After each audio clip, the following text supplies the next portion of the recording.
People Awards natanggap ni Urdaneta Mayor Paraino ngayong taong 2023. Urdaneta, posibleng maging smart city na sa taong 2024. Ang detalye mula kay Kapartner Lerna Hernandez. Kapartner Lerna.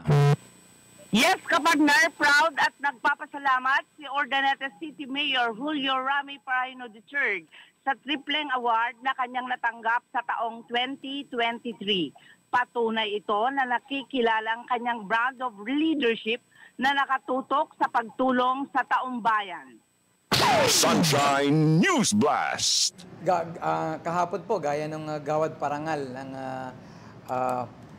National Nutrition Council. Then pangalawa, yung DTI naman, regarding sa economy natin. Pangatlo po tayo doon. Well, sa boses ng masa, yung nagre-review, ngayon, pang-apat tayo bilang pinakamagaling na mayor ng Region 1. Ano po ang latest natin? Nagpapasalamat naman si Paraino dahil kahit noong pandemya, dinarayong bayan ng mga namimili, lalo na ang mga namamalengke.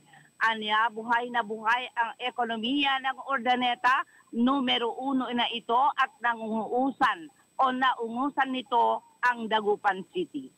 Sunshine News Blast. Well, kung ekonomiya ang pinag-uusapan, hindi ko naman sinasabing napakaswerte ng Urdaneta dahil nung nagsimula ang pandemya, halos lahat ng karatig bayan natin dito nagdadagsaan, dito namimili, kung saan bagamat kami lang ang nakabukas noon, may mga schedule ang lahat ng mga bayan na pumapasok, hanggang sa dumating yung panahon na nakasurvive tayo at ito'y nagtuloy-tuloy na naging palagian na halos lahat ng karatig bayan dito na namamalengke, dito na lahat pumapasok. Talagang yung income ng syudad ay hindi matatawaran dahil dating sa 4 na syudad ng Pangasinan, kami ang pang-4 na syudad, no, kung ekonomiya ang pag-usapan. Ngayon, number 1 na kami, malayo pa kami sa syudad ng Dagupan. Ibig sabihin, maganda ang ekonomiya ng syudad ng Urdaneta. Sa ngayon, binabago na ng Urdaneta LGU ang mga sistema at proseso sa mga negosyo upang lumaki ang collection of taxes ng lugar maging sa palengke. Para maging komportable, gagawin ng online ang mga pagbabayad ng tax sa Urdaneta at sisikapin ni Mayor Paraino na maging smart city ang syudad sa taong 2024. Hinikayat naman din nito ang mga negosyante na mag-invest sa lungsod. Para sa Diyos at Pilipinas kong mahal, Lerna Hernandez, kapartner mo sa balita at serbisyo. Kaugnay pa rin sa balitang yan, tatak Urdaneta, kapayapaan pagkatapos ng eleksyon. Tuno-tuno Festival ng Urdaneta City, welcome ang lahat. Ang detalye mula kay kapartner Sheila Balog. Kapartner Sheila. Yes, good morning kapartner. Kapayapaan pagkatapos ng eleksyon, yan ang tatak Urdaneta. Ito ang inahayag ni Urdaneta Mayor Julio Ramy Paraino III sa exclusive interview ng Sunshine Radio at SM9 North Luzon. Sunshine News Blast. Sa syudad ng Urdaneta, ito yung pinagmamalaki po namin. May mga naglalaban sa politika, pero pagkatapos ng eleksyon, magkakasama na kami. Ibig sabihin, kung magkahalo-halo man ang Sangguniang Panlungsod sa ibang partido at sa aming mga partido, nagkakaisa yan sa pagpasa ng budget. Laging unanimous yan, walang kumukontra dahil ikabubuti ito ng syudad. At napakaganda nitong termino kong ito sa pangalawang termino dahil lahat ng kasama ko sa 10 na aking kandidato bilang konsyal ay isa lamang ang nalaglag. At ang vice mayor naman ay nagkataon na pinsang buo ko. So lahat po ng aking hinihingi sa Sangguniang Panlungsod ay naaprubahan ng napakabilis. Hindi na kailangan na pagdebatehan o nalilimitahan ang oras ng kanilang sesyon dahil makita lamang ang komunikasyon o communication na aking pinapadala ay alam na nila kagad na kailangan para sa syudad ng Urdaneta. Dagdag ni Mayor Paraino, naging kaugalingan niya ang pagsuporta sa administrasyon kahit nung vice mayor siya at kahit hindi niya kapartido ang mayor. Nagpapasalamat naman ang alkalde kay dating Pangulong Rodrigo Roa Duterte dahil sa nalinisan ang syudad kontra droga at naging top 1 ng PNP Urdaneta sa buong bansa. Sunshine News Blast. Peace and order. Dating Nung ako'y Vice Mayor, malamang masabi ko, hindi ko pinagmamalaki ang siyudad ng Urdaneta. Kahit gumawa kami ng napakagandang na batas, lokal na regulasyon para sa siyudad, ay hindi talaga naapula ang kaguluhan sa siyudad ng Urdaneta, lalo na mga droga at kung ano-ano pa. Pero ako'y nagpapasalamat sa dating presidente, Apo Digong Duterte, dahil talaga namang nalinisan ang siyudad ng Urdaneta. At ito nga, itong nakalipas na taon, naging best component police station ang siyudad ng Urdaneta na kailanman hindi nakuha ng bawat LGU sa buong Region 1. Ibig sabihin, kami pinakamagaling sa peace and order sa buong Pilipinas noong nakarang taon. Sa ngayon, balak ng alkalde na magkaroon din ng youth center para naman sa kapakanan ng mga kabataan. Samantala, gaganapin naman ang Thanksgiving Day ng lungsod ng Urdaneta sa unang araw ng pagdiriwang ng fiesta sa December 1, 2023 at magkakaroon din ng isang parada ang syudad. Welcome ayon kay Mayor Paraino ang lahat ng kahit taga-ibang lugar sa Tuno-Tuno Festival ng Urdaneta. Para sa Diyos sa Pilipinas kung mahal, Sheila Balog, kapartner mo sa Balita at Servisyo. Dagdag pang balita, 2,000 residente ng Urdaneta nakatanggap na maagang pamasko mula kay Vice President Sara Duterte. Grocery packs ipinamahagi naman sa iba pang bayan. Ang detalye mula kay Kapartner Vic Taod. Kapartner Vic.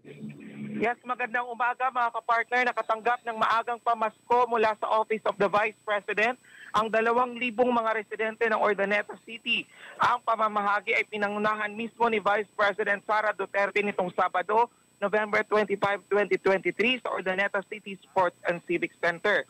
Samantala, nagpapasalamat si Vice President Duterte sa suporta ng Office of the President, Office of the Vice President Pangasinan at kay DSWD Secretary Rex Gatchalian. Ipinaabot din ni VP Sara ang pagbati ni President Bongbong Marcos sa mga residente ng Urdaneta. Samantala, nagpapasalamat si VP Sara sa mga patuloy na nagtitiwala sa mga Duterte bilang mga public servant. Sunshine News Blast. At ang huli po ay mula po sa aming pamilya, ang pamilya Duterte. Napakalaki po ng utang na loob namin sa inyong lahat, mga kababayan namin, sa pagkakataon na ibinibigay ninyo sa amin na makapaglingkod sa ating pamahalaan at sa anim na taon na suporta ninyo sa administrasyon ni Pangulong Rodrigo Duterte. Maraming salamat po. Nag-iwan naman ang mensahe ng kapayapaan, edukasyon at mensahe para sa Kapaskuhan si VP Sara para sa lahat ng mga taga-Urdaneta City. Sunshine News Blast. Mensahe ng kapayapaan, pangalawa po, mensahe ng edukasyon, at pangatlo po, ang pagbati ko sa inyo mamaya ng mensahe ko para sa darating ng Pasko. Una po, sa kapayapaan, hinihiling ko po sa inyong lahat na ibigay ninyo ang buong suporta ninyo sa ating mga bagong halal na mga barangay officials, sa ating mga konsihal, sa ating vice mayor, sa ating mayor. Dahil ang mga tao na nagkakaisa sa likod ng gobyerno ng pamahalaan ay doon po natin nakikita ang tuloy-tuloy na kaunlaran ng isang lugar. Huwag po tayo magkawatak-watak. Si Mayor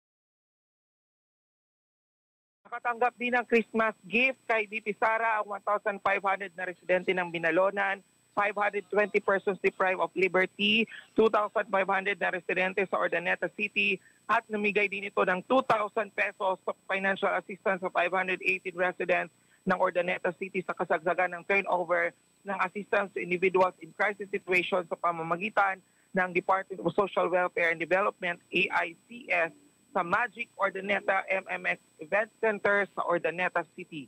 Para sa Diyos at sa Pilipinas kong mahal, Vic Taod, kapartner mo sa Balita at Servisyo. Sunshine News Blast. Samantala, nakatanggap muli ng award ang Dagupan Local Government Unit mula sa Department of Interior and Local Government. Ito ay ang 2023 Anti-Drug Abuse Council Performance Award.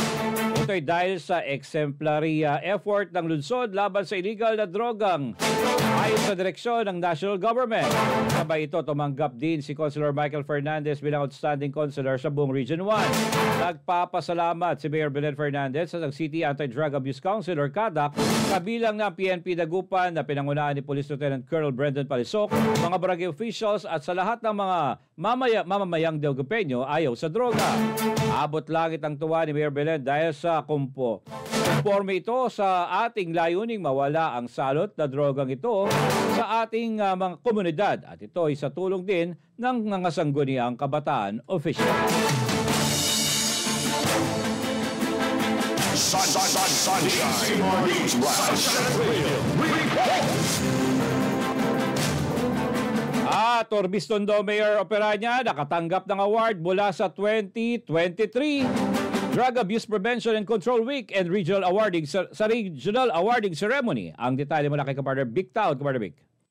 Yes, Kapartner Jay, nakatanggap nga ng award si Orbistondo Mayor Modesto Operanya mula sa 2023 Drug Abuse Prevention and Control Week and Regional Awarding Ceremony. Ito ay ginanap sa La Union Convention Center sa San Fernando, La Union. Dinala na rin ito dahil na rin ito sa patuloy na paglaban ng administrasyon kontra illegal na droga at kasama na rin dito ang dynamic workforce ng Pasimbalo Orbistondo. Samantala, mainit na tinanggap ng mga estudyanteng manlalaro at ng pamunuan ng DepEd Orbistondo sa pagdalo ni butihing Mayor Modesto Operanya sa opening ng Municipal Inter-School Sports Club Competition 2023 na may temang Sports for Peace. Ginanap ito sa UIS Blue Jean nitong Sabado sa aktibong pangunguna ni Dr. Alfonso S. Dangat, Public School District Supervisor, kasama ang lahat ng school heads at teachers at coaches. Sa inspirational message ni ang alkalde, binigyang diin ito ang pagkakaugnay ng sports sa kapayapaan na siyang pinaka-hinahangad ng kanyang administrasyon para sa future generation ng bayan. Sa pamamagitan ng disiplina, dulot ng pakikipagtunggali sa alinmang larangan ng sports, makakamit ang kapayapaan kapag ang bawat isa ay nagbibigayan at nagkakaunawaan.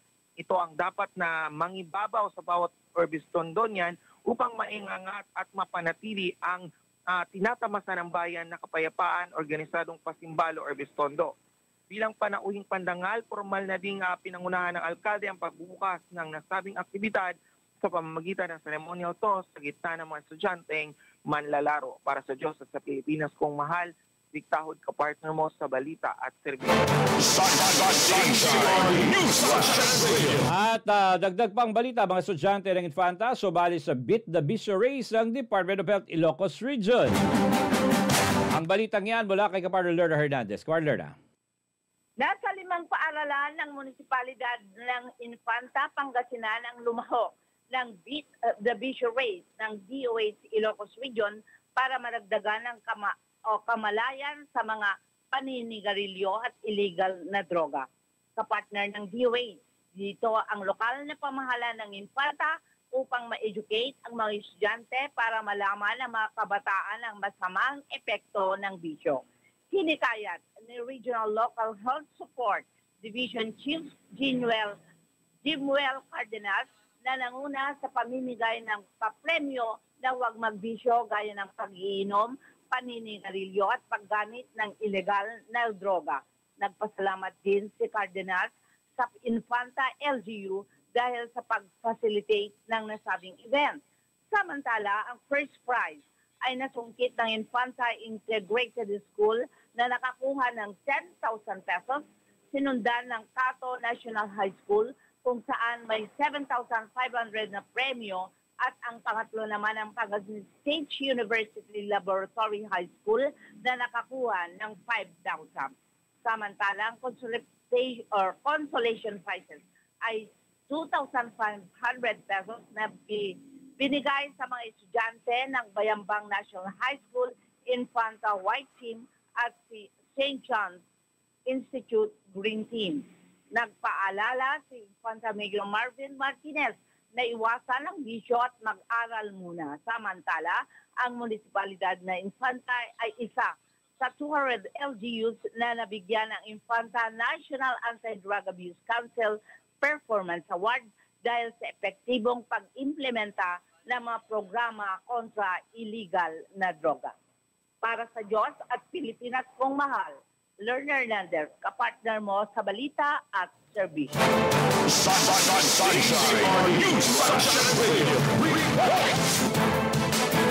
At sa huling detalye ng ating balitang regional, umakot ng bronze medal ang robotics team ng Bugalyon Kids World Academy Inc. o BICAI sa mga nakaraang World Robot Games na nagawa sa Taipei, Taiwan kumakailan. Sa ilalim ito ng robot football game 4x4 category kung saan nanalo ang team sa ikatlong pwesto. Kabilang sa mga kalahok ng BICAI Robotics Team, ang mga mag-aaral na sina Gilea Precious Abejero, John Paulo Osorio, Benedict Cuarentorio at John Ladimo. Kilala ang mga coach ng BICAI Robotics Team na sina Jericho Bon Calicdan at Jamaica Marie Calicdan. Matatagpuan ng Bugalyon Kids World Academy Inc. sa bayan ng Bugalyon, Pangasinan.